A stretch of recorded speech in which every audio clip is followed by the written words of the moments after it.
Hey, everybody. Dr. Derek Barron here. It's been a week or so since I've presented live. I think I did it when I was down in Texas, but not when I went to pick my son up over in Montana.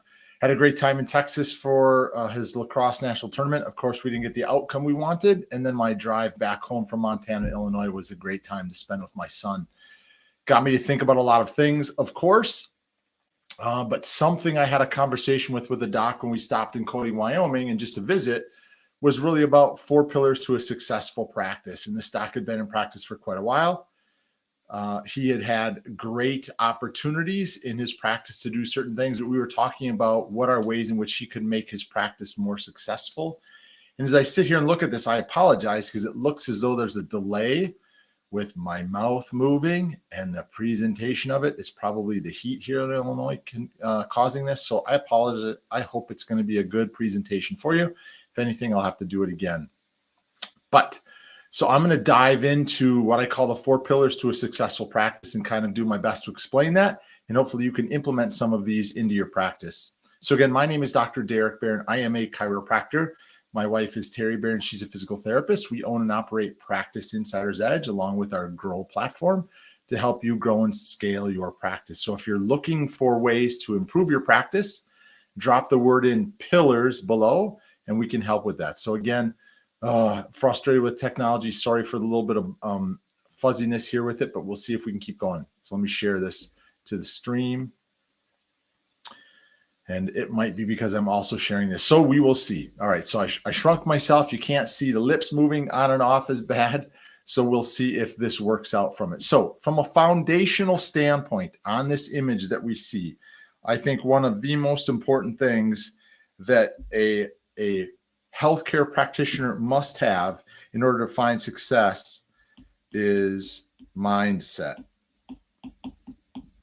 So again, mindset is absolutely critical because it's the mindset as a clinician when you first get out of school, what you're doing. If you don't have a mentor, I think one of the things that hurt me the most when I was in practice as a chiropractor coming out is I had an opportunity to work at what's called the AIDS Alternative Health Clinic in downtown Chicago. Unfortunately, I broke my hand. My next opportunity was with an orthopedic surgeon. There was zero mentorship there, I tell you that for sure. Then the next opportunity was working in a practice by myself, but for somebody else. And then eventually in the practice with my wife. So I lost some mentorship things. So I had a little bit of a mindset issue. I then went on to get my sports diplomate, so that increased my mindset and made it stronger for me. But it's not just the mindset of the clinician. It then becomes the mindset that you eventually have to shift into that of having a stronger mindset of a CEO to end up running your practice even stronger. If you want to have a bigger, stronger practice, you're going to have to look at ways in which you can grow that. And having a strong mindset is one way to do that. A great book, hopefully I'm not sure if this will be backwards or not, but it is called Mindset by Carol Dweck.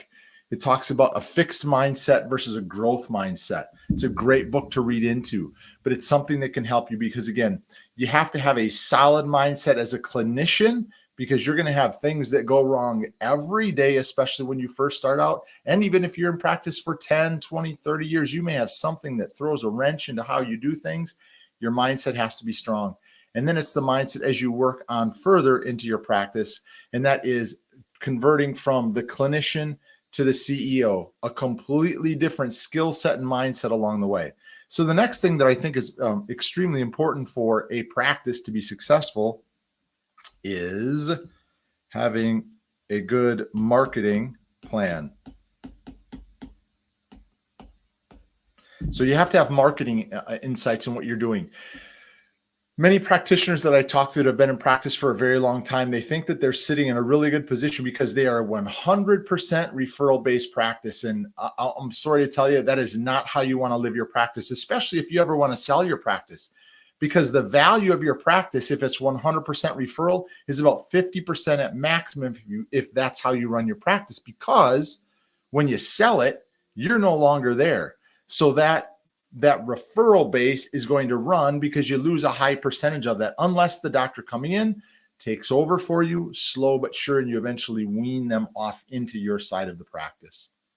So There are many factors that go into marketing that make a successful practice.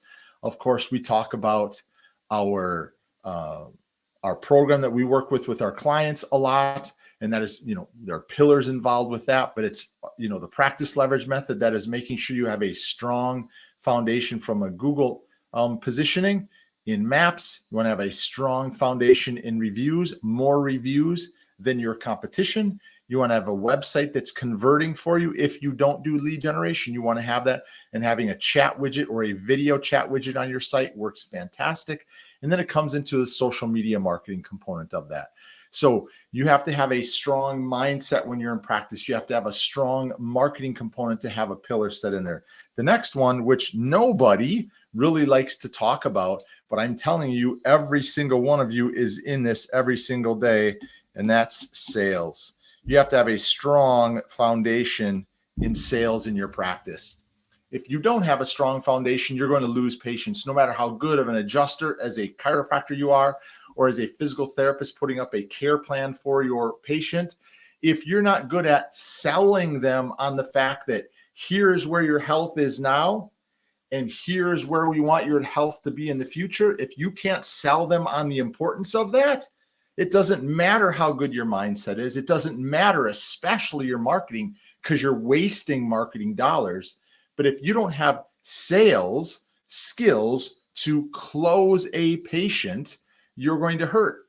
I was just speaking with a doc that we're going to start to work with, again, in the state of Florida. And he said, Derek, you get the patients into me in the door, and I'm going to have a 90% success rate.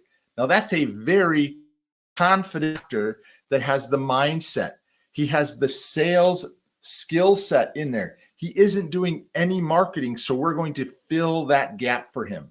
So a pillar for success with mindset in the practice. Another one is marketing, and another one is sales. Everybody's afraid to talk about sales, but you have to become a good salesperson to sell them on the reason that they're in pain, or the reason they need to utilize your services to get them out of pain or improve their function. It does improve over time, but if you can make it better even sooner, it's important. This one's a bigger, longer word, so I'm going to write across the top of it because it is a very important one. It is leadership. Okay. To take your practice to the next level, you have to have leadership skills. If you are a solo practitioner, you still need to have leadership skills on how you take your entire practice and focus that on a daily basis with patients. But if you want to start growing your practice, you have to have leadership skills with yourself. Where am I here? With yourself, with your staff, and then how you deal with people that are coming into the practice. So leadership is a very foundational component, but I don't think you have to have the greatest leadership skills when you start, because you will grow into that because you don't have as many patients. Now, I'm not telling you that you shouldn't look at leadership. Probably one of the best leadership things that you can look at is John Wooden's leadership triangle. It's a great way to go about it. It's really, the golden rule. Treat somebody the way you would want to be treated. And if you do that across the board in your practice, you are going to have success. So again, we're talking about 4 pillars to a successful practice. The first one being mindset as the foundation. The next one being marketing. The third being sales. And finally, the fourth being leadership, because as you grow in your practice, you have to have improved leadership skills for yourself, your staff, and your patients. So I am hoping that this was of value to you. If you feel it was, I'd appreciate a share of this. Feel free to drop in any comments below if there are any pillars that you feel I'm missing that would be more important for your practice to have success. But I believe these are some 4 great pillars that can help you along the way. So again, my name is Dr. Derek Barron.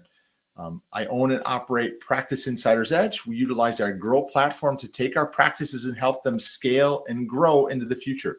If you're looking for help with any of these pillars, I'd love an opportunity to help you. Below in the comments will be a link that will actually show you where you can do more work with us by just doing a triage call. It's free. So again, I apologize for our internet reception today with the delay in the conversation. If it's that bad when I review it, maybe I'll redo it again. But from the 4 pillars to a successful practice, the foundation of the bottom is your mindset. The next component of that is marketing. The next is sales. And finally, it's leadership. So if you have any questions on those, by all means, please feel free to reach out and let me know. Take care. Have a great day. We'll look forward to seeing you on another Marketing Insight special next week. Bye for now.